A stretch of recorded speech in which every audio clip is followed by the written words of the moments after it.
Pengantar konsep percepatan tangensial dan normal. Ketika kita bergerak di sepanjang lintasan yang melengkung, misalnya lintasan mobil di tikungan, satelit yang mengorbit bumi, atau bahkan roller coaster, maka percepatan yang kita alami tidak hanya menambah kencang atau melambat saja. Ada dua aspek berbeda dari percepatan, misalnya dalam kasus lintasan mobil. Yang pertama, apakah kelajuan kita bertambah atau berkurang? Ketika mobil menekan gas, maka kelajuan bertambah dan percepatan tangensial bernilai positif. Sebaliknya, ketika mobil direm, kelajuan akan berkurang dan percepatan tangensial bernilai negatif. Arahnya selalu searah lintasan karena mengubah besar kecepatan. Kedua, apakah arah gerak kita berubah? Ketika mobil belok di bundaran, arah maju berubah walaupun kecepatan tetap. Arahnya selalu menuju pusat kelengkungan lintasan karena mengubah arah kecepatan. Jadi, ketika mobil yang melaju kencang di tikungan, sebenarnya mobil mengalami dua jenis percepatan sekaligus, yaitu percepatan tangensial dan percepatan normal. Materi selanjutnya adalah 3 komponen vektor satuan. Yang pertama adalah vektor T atau tangen vektor. Arahnya searah dengan vektor kecepatan benda pada titik tersebut. Fungsinya menunjukkan arah gerak sesaat. Rumusnya yaitu vektor T sama dengan vektor V dibagi panjang vektor V. Yang kedua adalah vektor N atau normal vektor. Arahnya tegak lurus terhadap T mengarah ke pusat kelengkungan lintasan. Fungsinya menunjukkan arah belokan atau perubahan arah kecepatan. Rumusnya yaitu vektor N sama dengan turunan dari vektor T dibagi dengan panjang turunan vektor T. Yang ketiga adalah vektor B atau binomial vektor. Arahnya tegak lurus terhadap bidang yang dibentuk oleh vektor T dan vektor N. Vektor B sama dengan vektor T dikali vektor N. Fungsinya menunjukkan orientasi bidang osulasi atau bidang sesaat dari gerak lengkung dan kecenderungan lintasan untuk memuntir keluar dari bidang tersebut. Materi selanjutnya yaitu komponen percepatan tangensial dan normal. Untuk mengetahui seberapa besar percepatan yang bekerja pada arah gerak, yaitu arah vektor tangen, kita dapat menghitungnya menggunakan aturan rantai yang dimulai dari kecepatan, di mana kecepatan didefinisikan sebagai V sama dengan dr dt. Dengan aturan rantai, kita dapatkan dr ds dikali ds dt. Ini sama dengan t ds dt. Dengan t adalah vektor satuan tangensial. Selanjutnya, percepatan didefinisikan sebagai turunan dari kecepatan. Jadi, A sama dengan dv dt. Ini sama dengan d dt, t ds dt. Dengan aturan turunan hasil kali, kita dapatkan d dt kali ds dt t ditambah ds dt dikali dt per dt. D kuadrat S dt kuadrat T ditambah ds dt kali dt per dt. Selanjutnya, kita akan fokus pada bagian ini. Pada dt per dt, karena t-nya bergantung pada posisi sepanjang lintasan, maka dt per dt ini sama dengan dt per ds dikali ds dt. Selanjutnya, sesuai dengan definisi kelengkungan kappa menyatakan dt ds setelah itu sama dengan kappa dikali n, dengan n adalah vektor normal satuan. Jadi diperoleh dt per dt sama dengan kappa n ds dt. Sehingga d kuadrat s dt kuadrat t ditambah dengan ds dt dikali kappa n ds dt. Ini sama dengan d kuadrat s dt kuadrat t ditambah kappa ds dt kuadrat n. Dari sini kita peroleh bahwa percepatan dapat dipisahkan menjadi dua komponen, yaitu A sama dengan komponen tangensial dikali vektor tangensial ditambah komponen normal dikali vektor normal.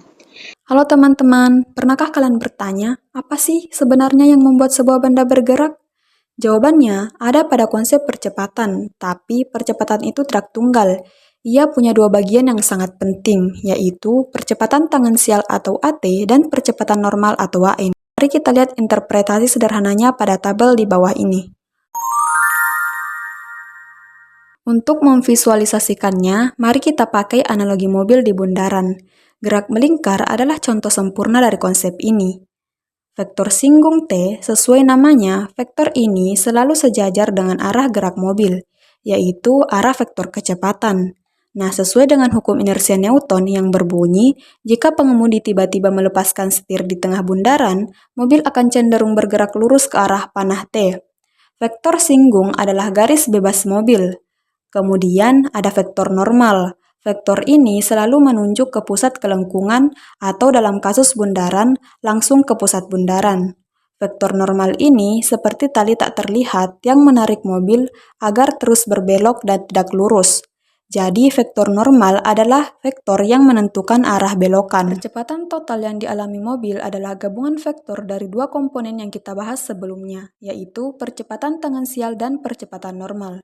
Dapat kita tulis A sama dengan A sub T dikali vektor satuan T ditambah A sub N dikali vektor satuan N. Ini menunjukkan bahwa percepatan total adalah hasil dari perubahan kelajuan dan perubahan arah.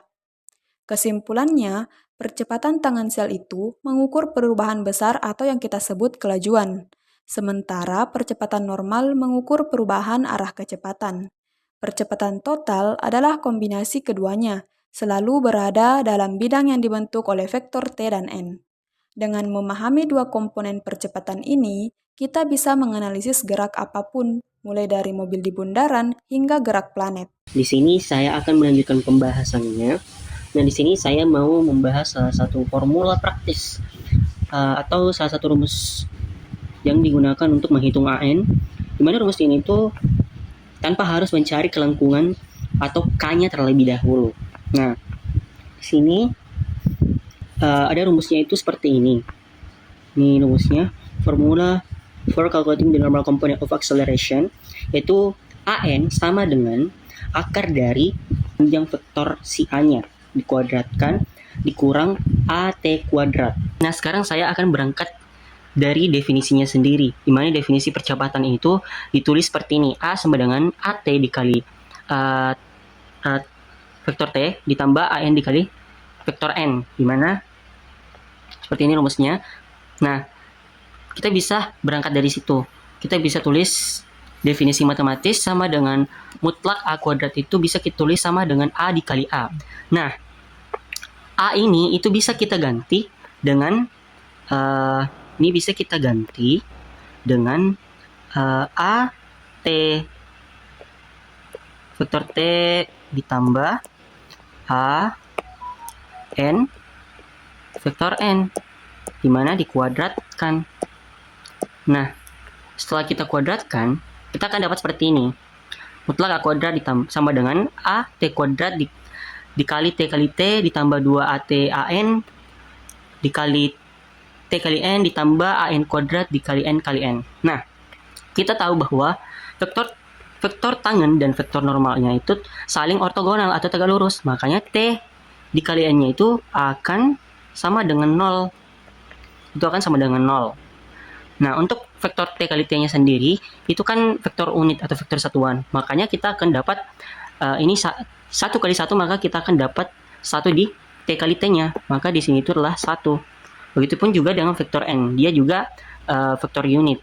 Dia akan 1 juga. Nah, dari situ kita akan dapat seperti ini. Mutlak A kuadrat sama dengan AT kuadrat dikali 1 ditambah 0 ditambah AN kuadrat dikali 1 sama dengan AT kuadrat ditambah AN kuadrat. Nah, dari situ kita bisa pindah ruaskan seperti tadi. Mutlak A kuadrat dikurang AT kuadrat sama dengan AN. Nah, dari situ kita akhirnya dapat dan kembali ke formula yang tadi, di mana AN itu sama dengan akar mutlak A kuadrat dikurang AT kuadrat.